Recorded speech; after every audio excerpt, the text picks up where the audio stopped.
हमारा तब पागलपन चढ़ल था। हम तो अपन गलती का पश्चाताप जूता से मार के करते हैं, लेकिन याद रखिएगा कि जूता उस नेता को भी पड़ेगा जो वोट मांगने आएगा हमारे यहां। याद रखिएगा, ये पूरा देश में अब बवाल होने वाला है। अगर सही टाइम से एग्जाम नहीं लीजिएगा, युवाओं को रोजगार नहीं मिलेगा, तब आपके मन की बात नहीं होगी हमेशा, ये जनता के भी मन की बात होनी चाहिए।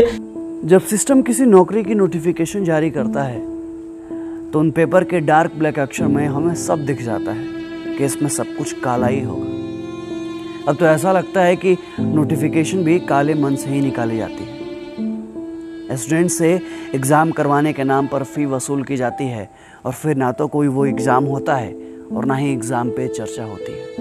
अगर आपकी नौकरी जा चुकी है, आपकी कंपनी बंद हो चुकी है, आप लात मारकर निकाले जा चुके हैं या आपकी कंपनी रोजगार या व्यापार ठप हो चुका है, तो चिंता करने की जरूरत नहीं है। सरकार ने जो पैकेज कुछ दिन पहले दिया था उससे ब्याज पर पैसे लीजिए और एक कुत्ता पालिए जिसको सुसु पोटी कराने में आपका समय कटता रहेगा और आपके भीतर बेरोजगार होने की हीन भावना नहीं आएगी और आप शांति से नपुंसकों की तरह जीना सीख जाएंगे। क्योंकि अगर आप कर्मशील होते, 2-4 पकौड़े बना रहे होते, तो देश -23 का शिकार नहीं होता। और हम स्टूडेंट के पास रह जाता है तो सिर्फ वही काले अक्षर। फिर भी उन काले अक्षरों को अपने छोटे से कमरे के बड़े से दीवार पर चिपकाकर ही साथ में पढ़ाई करते हैं कि कभी तो सिस्टम और सिस्टम के लोगों को शर्म आएगी, कभी तो उन्हें हम बेरोजगारों पर तरस आएगी, या फिर कभी तो किसी बड़े अधिकारी, मंत्री, मीडिया को उन 2.5 करोड़ फॉर्म पर नजर जाएगी जिसका बत्ती बनाकर ये लोग देशभक्ति का दिया चला रहे हैं। देखिए, युवाओं में जो एक गुस्सा था, वो गुस्सा धीरे धीरे एक बारूद बन गया, अचानक फूटा। वो कभी भी नरेंद्र मोदी जी को उम्मीद नहीं थी कि ये रिकॉर्ड बनाएंगे 3.5 लाख डिसलाइक का। हम लोग ये कल्पना नहीं किए थे कि इन्हें कमेंट ऑफ करना पड़े। कभी आपने सुना है कि यूपीएससी का पेपर लीक क्यों नहीं हुआ? यूपीएससी नहीं लीक होता है, क्यों? क्योंकि वहां यूपीएससी में इतने छांटे हुए लोग को ही भेजा जाता है कि वो पेपर लीक होने ही नहीं देंगे। और एसएससी में, रेलवे में जानबूझ के ऐसा कचड़ा अधिकारियों को भरा जाता है कि ये जानबूझ के पेपर लीक करवा दे और जो पैसा मिलेगा तो इन लोग अपनी फैमिली को ट्रिप लेके जाएंगे लोग स्विट्जरलैंड घुमाने के लिए और बच्चों का भविष्य का बेड़ा गर्क करेंगे। कभी यूपीएससी का पेपर लीक करके दिखा दीजिए और यहाँ हम गारंटी करते हैं कोई भी एग्जाम एसएससी लेती है या कोई भी व्हाट्सएप पे पेपर आ जाता है, उसका इमेज स्क्रीनशॉट आने लगते हैं सर आधा घंटा 1 घंटा पहले कि ये क्वेश्चन आएंगे सब। लेकिन नहीं, तो ये मत भूलिए साहब कि हम युवाओं को भी दिया जलाने आता है। बत्ती को मसाल बनाने के औकात हम युवा भी रखते हैं।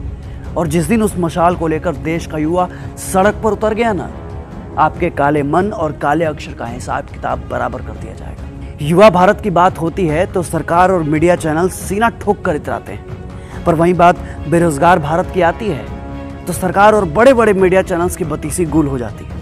आप अगर आत्मनिर्भर बनाना था, खिलौना बनाना ही था, ये कहेला पढ़वा रहे, शुरू से खिलौने बनवाते।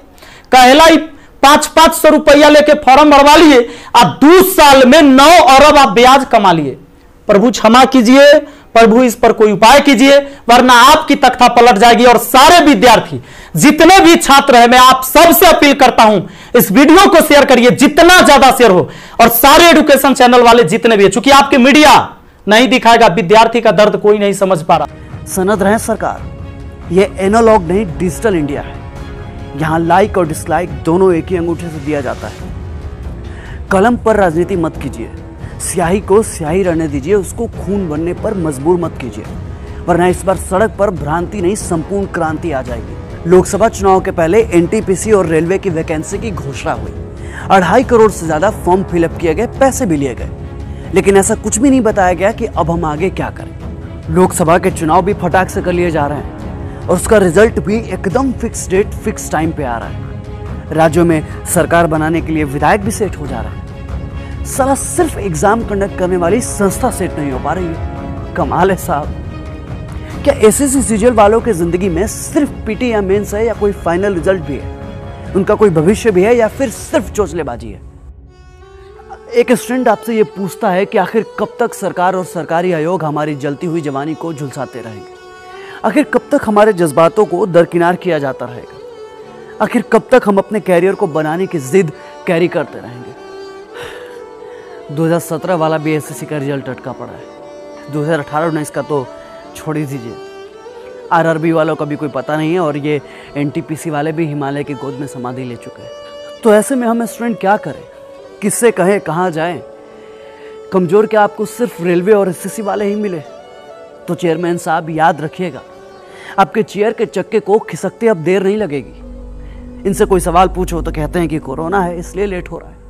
अच्छी चांदी काट रहे हैं आप, वो भी कोरोना के नाम पर। जब नीट और जेईई के एग्जाम कराते हैं तो आपका कोरोना गायब हो जाता है। जब बीएड एंट्रेंस एग्जाम में सोशल डिस्टेंस की धज्जियां उड़वाते हैं तो आपका कोरोना क्वारंटीन हो जाता है। लेकिन बात जब हम अपने रिजल्ट की करते हैं तो कोरोना आ जाता है। सही चल रहा है, सही चल रहा है, लेकिन गलत ना हमारे साथ हो रहा है और इस गलत का सही जवाब तो देना पड़ेगा आपको। देखिए साहब, हर चीज की ना एक लिमिट होती है, पेशेंस का भी पेशेंस होता है और अब ना लिमिट भी लिमिट क्रॉस कर चुका है।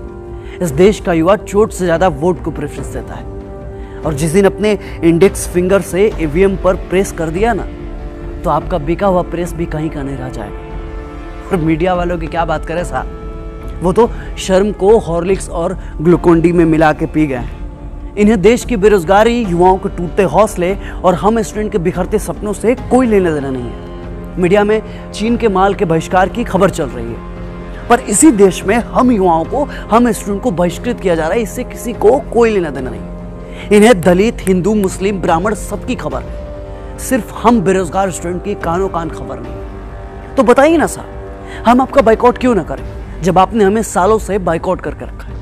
आपकी खबर हमारे किसी काम की है ही नहीं तो आप किस काम के हैं? और इस बार तो आप भी देखोगे कि हम स्टूडेंट और बेरोजगारों को बाइकआउट करने का नतीजा क्या होता है। हमारी संवेदनाओं को कुतरने का आगाज आपने किया है तो हमारी भावनाओं से खेलने का अंजाम भी आप भी देखोगे।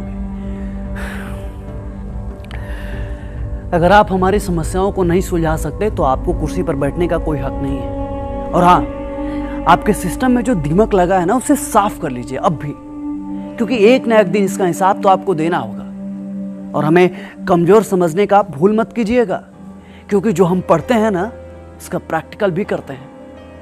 हमें अपने अधिकारों को छीनने पे मजबूर मत कीजिए, क्योंकि हमें लोकतंत्र भी अच्छे से आता है और क्रांति भी। याद रखिएगा, जिस दिन देश का युवा पढ़ाई लिखाई छोड़ क्रांति पर उतर गया ना, आपके लिए बहुत मुश्किल हो जाएगी। सिस्टम की कुर्सी चरमरा जाएगी आपकी। और यह मत भूलिए कि लोकतंत्र में सत्ता का नशा ज्यादा दिन तक नहीं रहता, क्योंकि जो लोक है वही तंत्र है। क्यों तरसता है तू बंदे, जल्द ही बदलेगा मंजर। झांक ले तू एक दफा बस दिल से अपने दिल के।